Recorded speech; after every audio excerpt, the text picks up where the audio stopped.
Muy bien, seguimos aquí en el segundo bloque de La Llave, un recorrido desde la fe y la esperanza en esta emisión, hablando sobre liderazgo y ética, sobre valores, reflexionando un poco como sociedad y un poco también como individuos en la necesidad que tenemos hoy de que realmente surjan líderes con un carácter distinto, la necesidad que tenemos como sociedad de replantearnos cuestiones que nos hagan vivir mejor.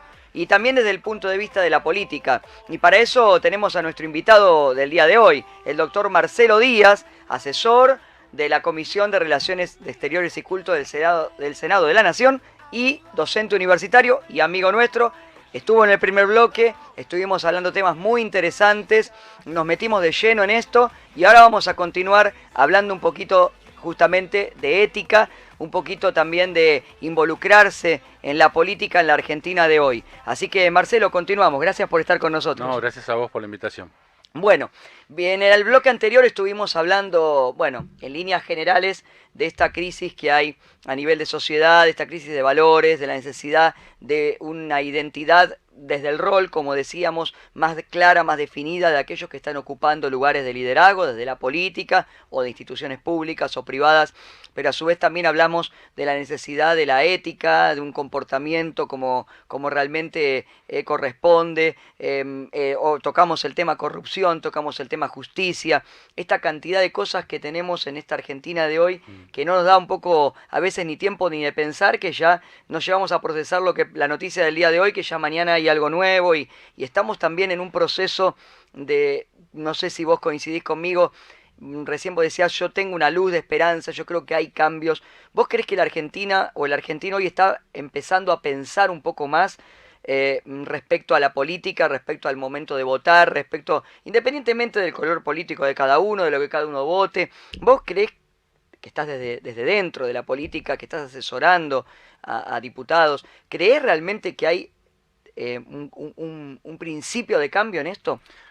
Yo creo que hay mayor participación y una característica de esta participación es que hay mayor exigencia hacia el funcionario. Entonces, lo cual es positivo, lo cual debería ser así. De alguna forma, la ciudadanía ejerce control sobre sus representantes, ¿no? Estamos en un sistema republicano, así que debería funcionar así. Sí, creo que hay un interés muy grande. De hecho, como mencioné al principio del programa, el hecho de que el pueblo evangélico esté considerando, y esa es mi tesis, la política como un campo misionero. Entonces, como todo campo misionero, vos tenés que ser preparado, conocer la cultura, la forma en que se habla, cómo se manejan las cosas ahí, y cada vez vemos más y más. Nosotros ya venimos trabajando hace unos cuantos años en la capacitación y vemos mucha gente interesada en capacitarse para participar, ¿no es cierto? Y lo vemos aquí en Argentina, lo vemos en Uruguay, lo vemos en Paraguay, lo vemos en Chile, en algunas experiencias más lentas que otras, seguramente algunas mejores que otras, pero en principio lo que sí percibimos claramente es una mayor voluntad, sobre todo en la nueva generación. De eso te quería preguntar.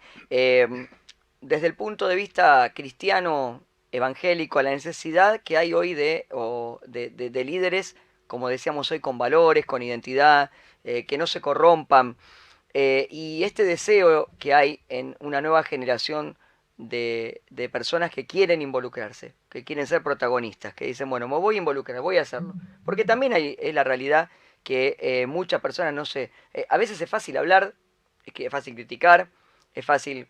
Muchos, acá en más el argentino, ¿no? Que por nuestra propia idiosincrasia opinamos, queremos corregir, queremos decir un montón de cosas, solucionamos todo en una charla de café. Claro. Pero después nadie se involucra, o sea, termina la charla de café, cada uno a su casa y nadie se involucró.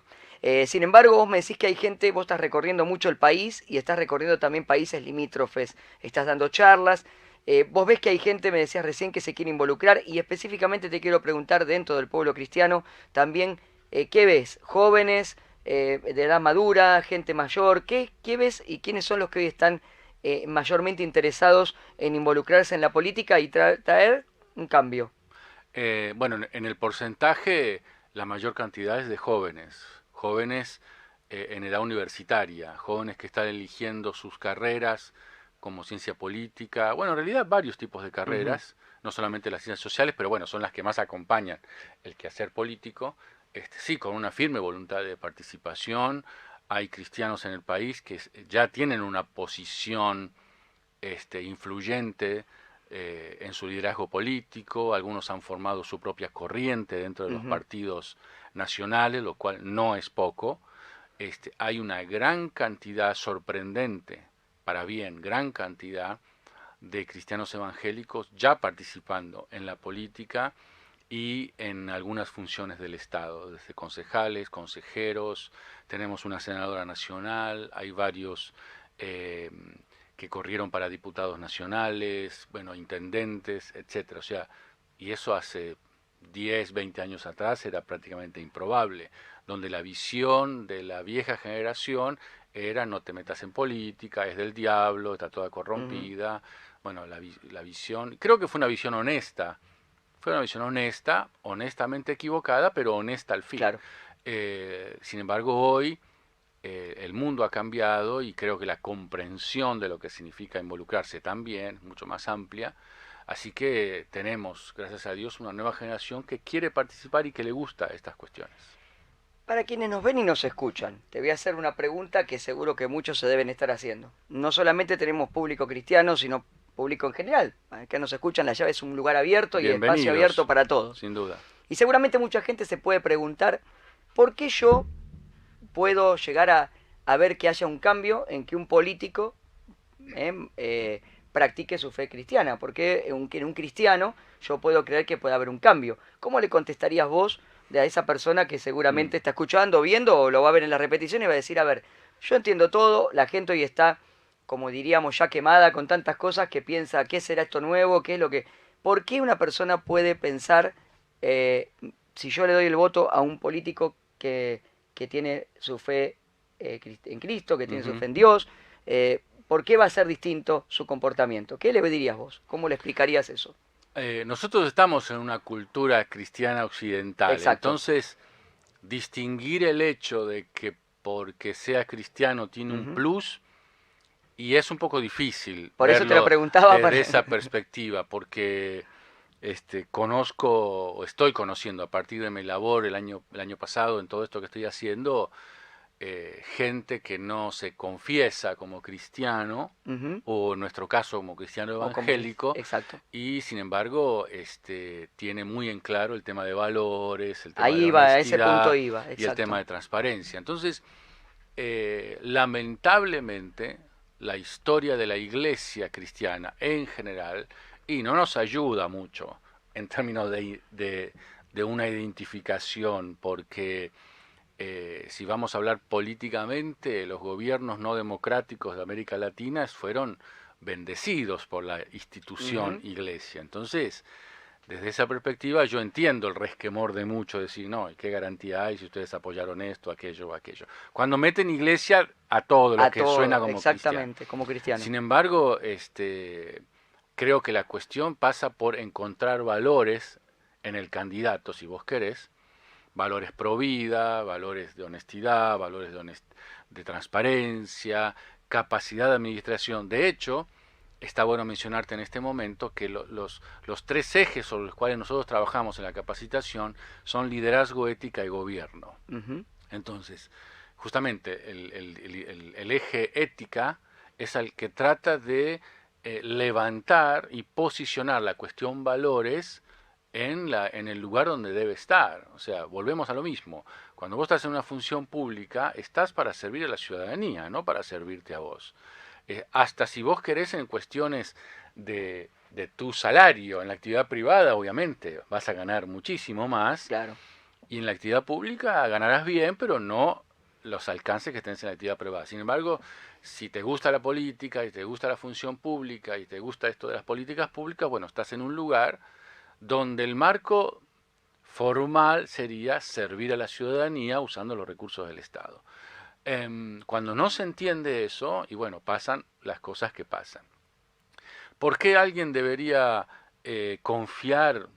Y yo no, y es difícil la respuesta, pero yo no pongo tanto énfasis en el candidato según el nombre de su afiliación religiosa, sino trato de mirar cómo andamos de valores, qué piensa acerca de esto y qué piensa acerca de esto otro.